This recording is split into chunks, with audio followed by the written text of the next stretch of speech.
Wathinda thina, wathinda bangasokufa, safa saphenduka saphenduka nje bo. Wathinda thina, wathinda bangasokufa. Good day.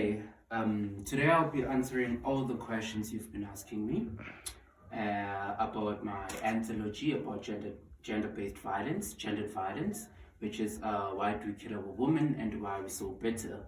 So I'll start with the first question about Marshall Makhubo.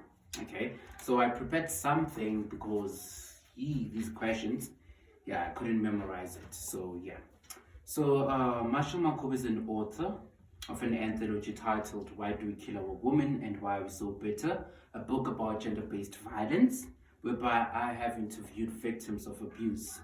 I've written 10 books thus far and published 3 books. I aim to write 100 books. I'm a director of a company called Marshall Makhubo Novels, a company which specializes in identifying young talent and help them pursue their dreams and creativity.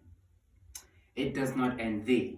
I am also a director of an NGO called Wathinta Abafazi Wathinta Isizwe. I'm still raising funds to go live. I aim to assist women and children who are in need of shelter, especially women who are afraid to leave their toxic relationships because they don't have a place to lay their heads. That's about me. That's about Marshall Makhubo. So I'll answer the first question, which is what inspired you to write about gender-based violence? Right? Okay. The rate of women being murdered is increasing and much is not done.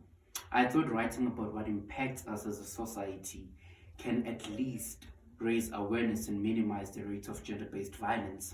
I have siblings and friends who are women. Being a woman is hard itself.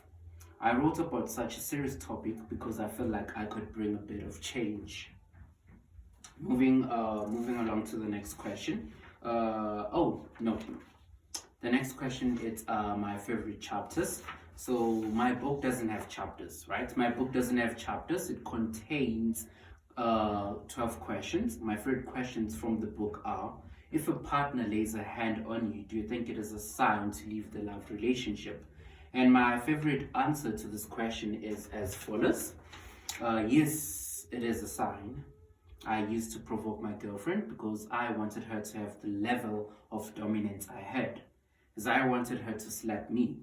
But to think about what is currently going on, that one slap is not okay.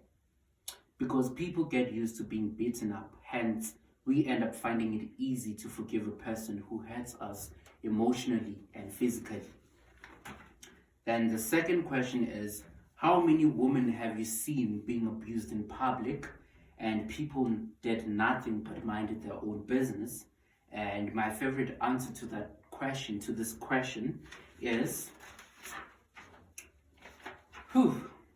I was at a club and I saw a man beat up a woman in a brutal manner. He even dragged her out of the club. The lady was crying. Every person in the club looked at the poor lady.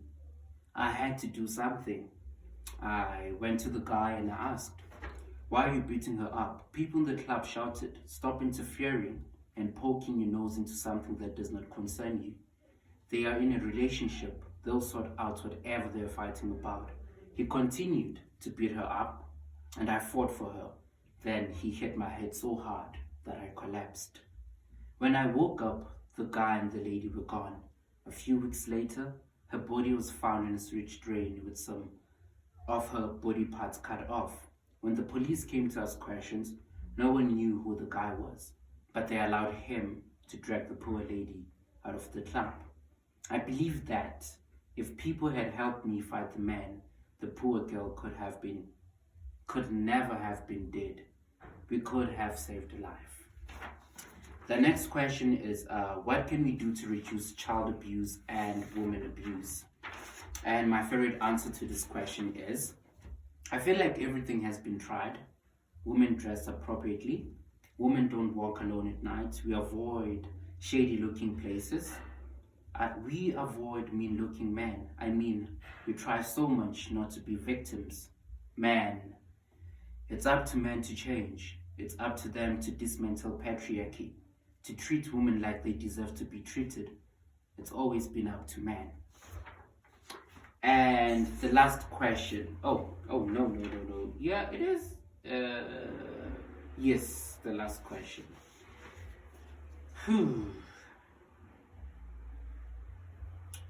Ngithuleleni? Hamba kanjani le zinto? Oh, sorry. Okay. These questions and answers are my favorite because they have been shared by victims of abuse, people who have been treated like dirt, people who have been sexually abused by their partners, people who have been named and shamed by people who claim to love them. The victims are sharing their stories so that they can raise awareness. It's hard being in a relationship that doesn't serve you any good. These people are not only victims but heroes, voicing out to the world. If your partner lays a hand on you, leave that person and never look back, because it always starts with one slap. A person who loves you will not lay a finger on you. And what message do I have for the youth? Okay, life is a bumpy road. Wherever it leads you, fight for your desires and dreams.